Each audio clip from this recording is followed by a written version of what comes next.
here's the emblem plate of the church.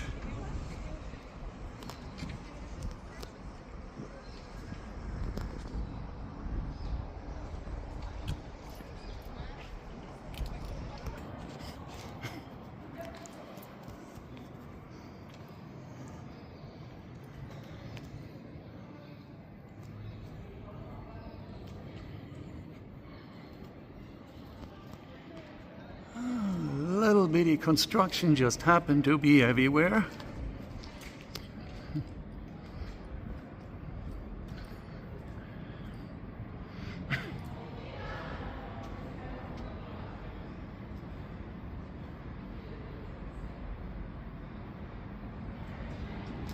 And this is about the Roman Imperial King Rudolph. Again, as we have it, Rudolphus. And this would be also noteworthy royals from past times.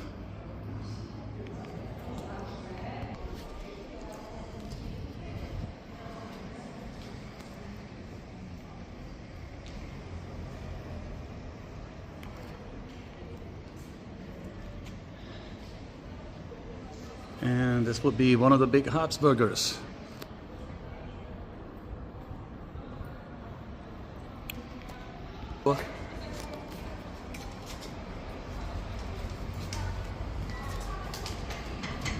Alright, we're talking about some heavy doors, everybody.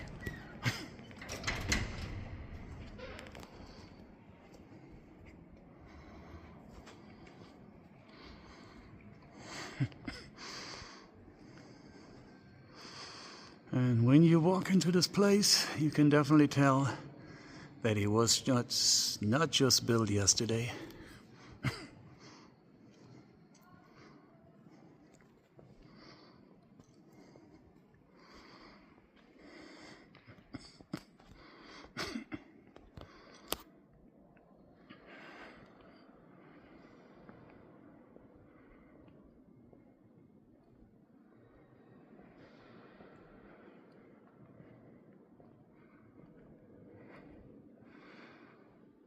Very unique is that these pictures, as it was quite common, they were all set in stone. As later on it became more common that pictures were engraved in glass and set into windows.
This, by the way, would also be the place where Martin Luther once stood at a court to be judged about his theses, and therefore marks this church the turning point in Protestant history.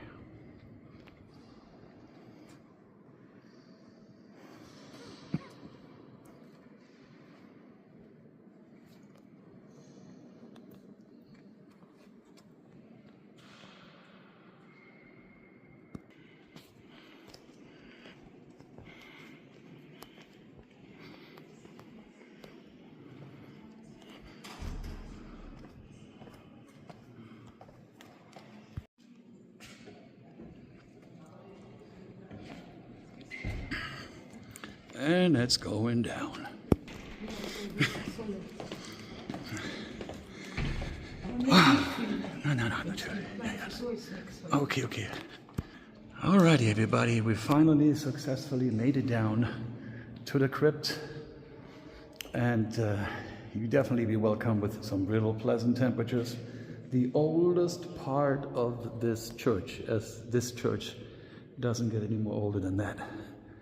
But this is where the crypt is, and where you have the grave sites and the resting places of most of the German emperors.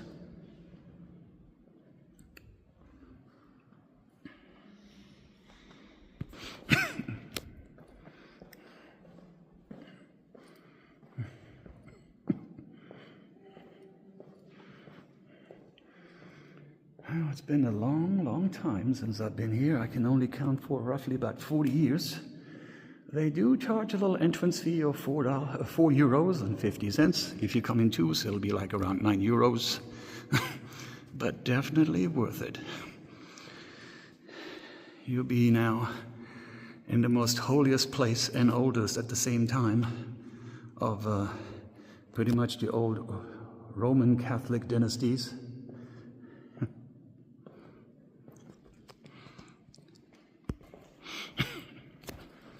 Now, one thing I definitely do remember about this place is you go down and you'll be immediately greeted by at least a 10-degree drop. And we're not just talking at least 10 Fahrenheit, but I'm at least referring to at least some 10 degrees Celsius in a drop. This is old solid stone. And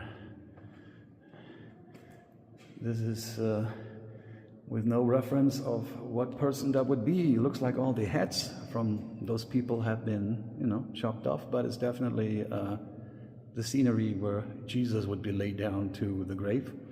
Now, we need to point up in here that the Protestants have really ravaged in here pretty hard once the war and these problems with the religions went over and Protestants took over. So there was some initial destruction that took place.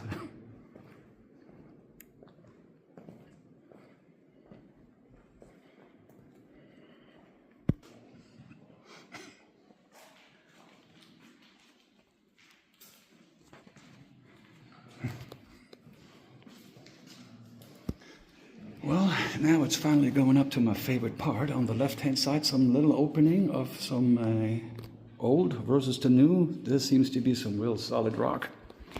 And as we actually going up, down from the chapel, up to the crypt, you come across the first stone sarcophagus, as all these emperors were laid down in stone coffins, with some reference written right here on the wall on the side, and unfortunately most of it will be written in Latin.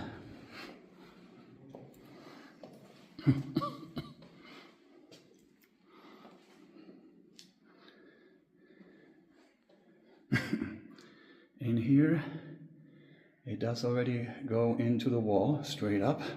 Sarcophagus, a stone coffin.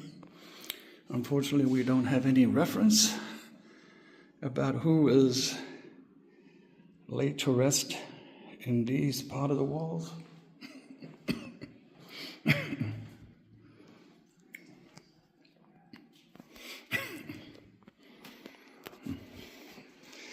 We were able to get a brochure, and hopefully I will get some information about these or the other.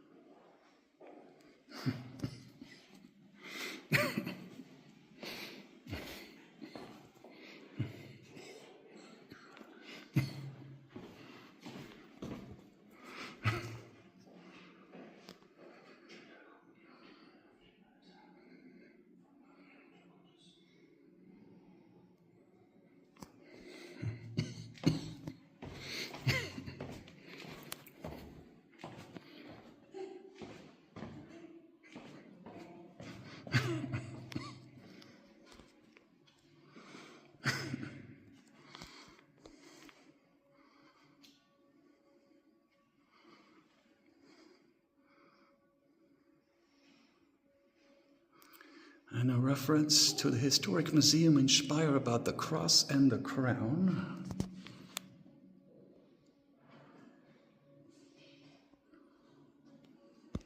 We obviously come across this little specific special room right here inside the basilica with about a very unique lineup of at least 8 sarcophagus. The engravings facing a little bit on the opposite side, so we're upside down facing these stone sarcophagus.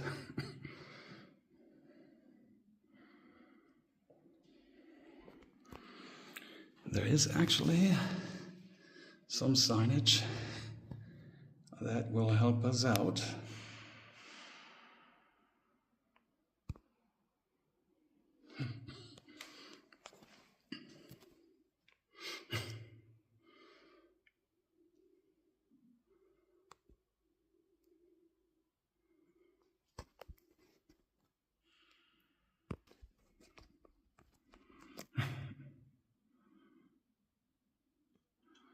Unfortunately, as it goes, steps down to the left and also steps to the right.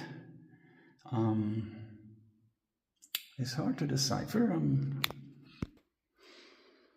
This is at one point in time as good as it gets. We do have another engraving plate, but unfortunately it doesn't really help too much. This would be all written in Latin.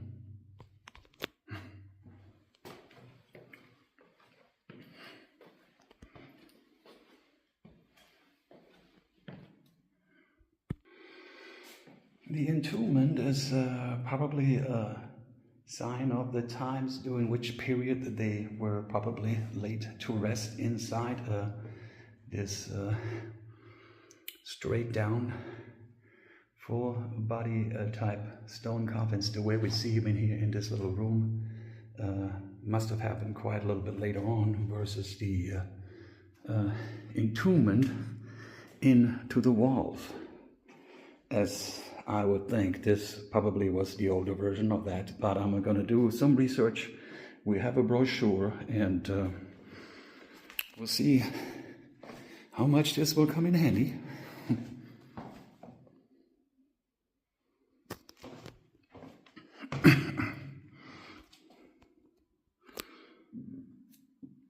There once was a little more.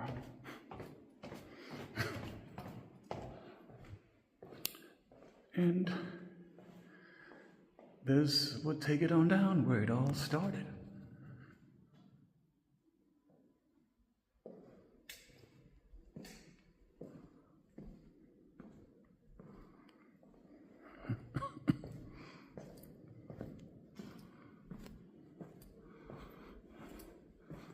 I'm giving you a little round view here of what it's known, the oldest part of the church And even this kind of an echo, as we also have little chambers here, places where people have their only little privacy for praying. I'm assuming back in the days this would have been really a personal, private room for royalty, specifically during a time when somebody then was just laid to rest. But not just then being the oldest part of this church, which the church itself is the oldest Roman type full-scale available church in the entirety, as I once was told here a little bit earlier. But this part is the oldest part of the church itself. And we're looking here that these part of the walls, particularly the ceiling, has not seen any opening since the mid to late 11th century.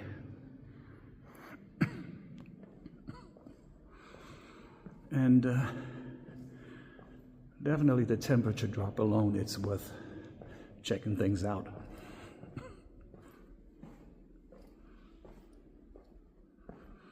And there we have it. This little, probably in earlier days, a little private type chapel is now an accessible lower crypt chapel in this crypt.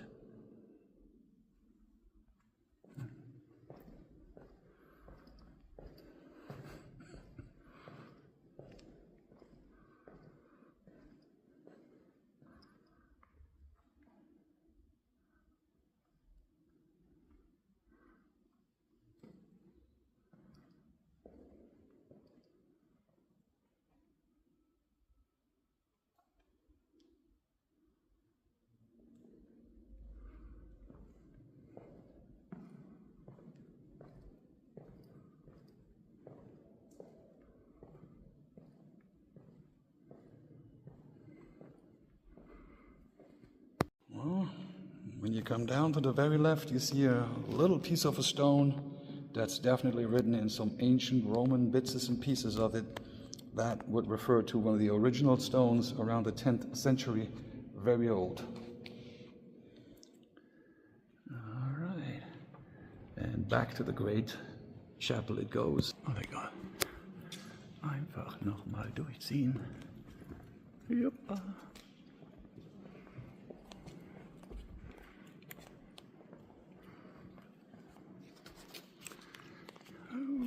Sorry. Danke.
Yay.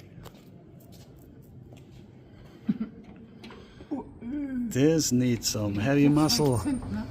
These doors are really some solid rock. And just about the same way we started, everybody. That's the way it goes down. And the view now exiting the church back into the Dome Platz, the Dome Square, isn't bad at all either. And you can definitely tell about the engravings in the stones on the wall that this is not your everyday universal language. This is dating back in the good old medieval Latin days.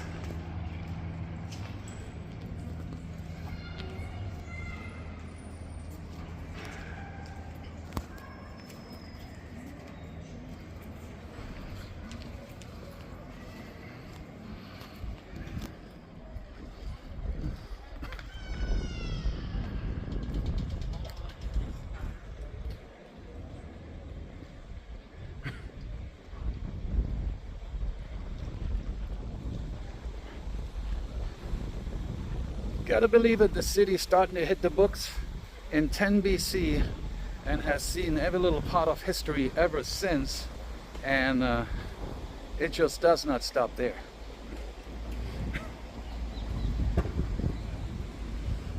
As we already have seen earlier, bits and pieces of the cathedral and parts in the modeling.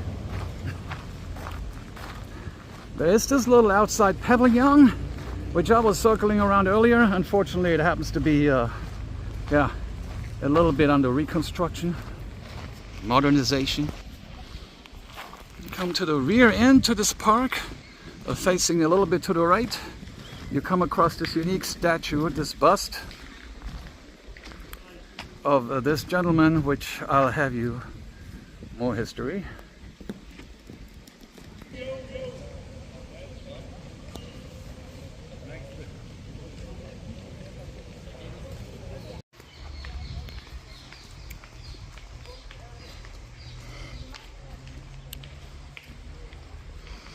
In the rear part of the dome, you find the Dome Park, which is a very unique kind of, not a structure you can see, part of the, probably the old city wall, most definitely. We've seen earlier this little tower that I was able to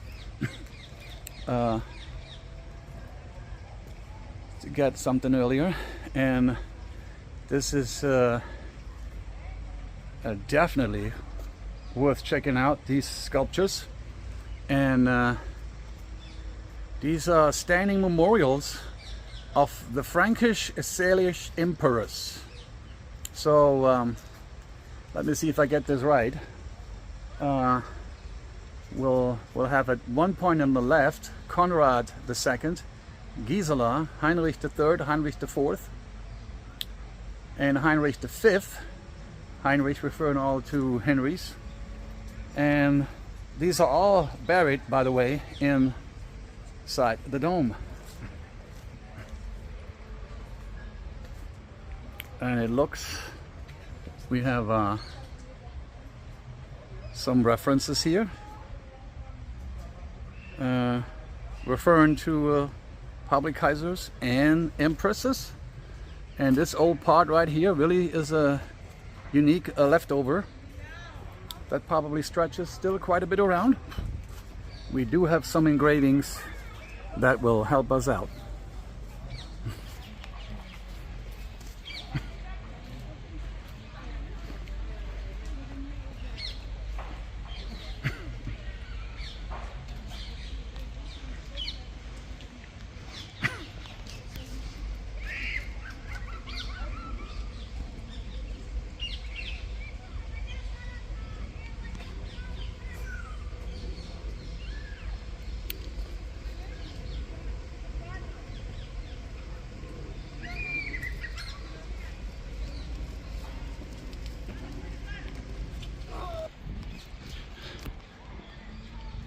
And it further goes down into the park, wooden recreational kiddie playground of an area right there. You see it becomes its own unique style of parks. In the back, there's a huge opportunities also even keep your kids occupied. The modern, the nature, the ambient and the old is all in one spot. And on the left hand side you have a little unique fountain. Looks like it's been sprinkling out of a tower-like sculpture from stones. Well, at one point in time we know we had it in between Bad Willingen and Mannheim somewhat with fishes. In here it's about some fountains and some kids having a whole lot of fun.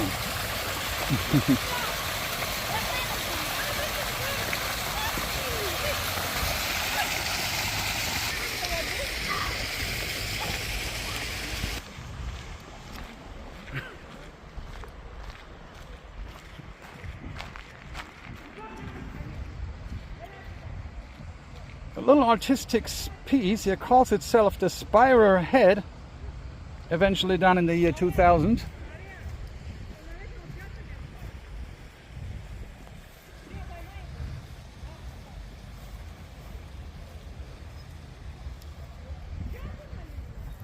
And some more artistic memorabilia laying around here.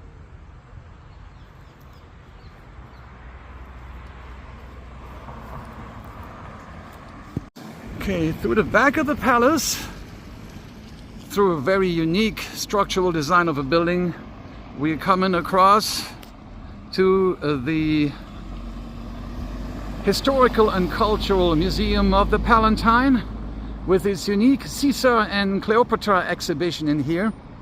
And it stretches out quite a bit. This is part of the museum.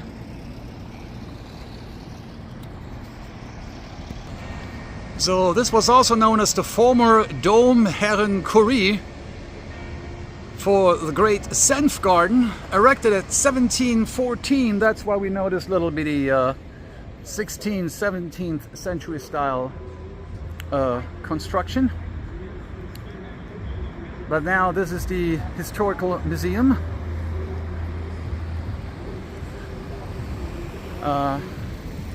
Which we're about to find out a little more about its history, about the museum itself.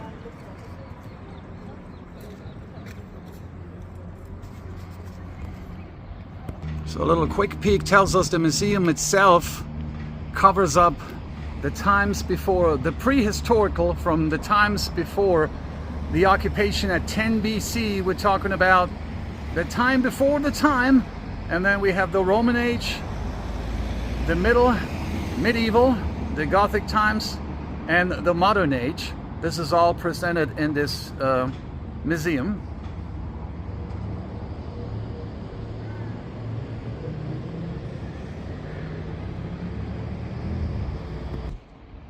And it doesn't look like at all that it is in any type of form as small as the other places we've seen before.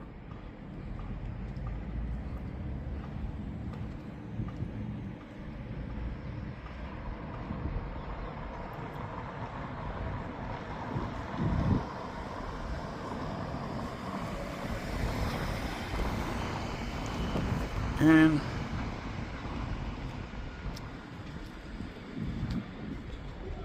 on the opposite side, another very beautiful historical structural building. Then I'm about to give you out some information if available.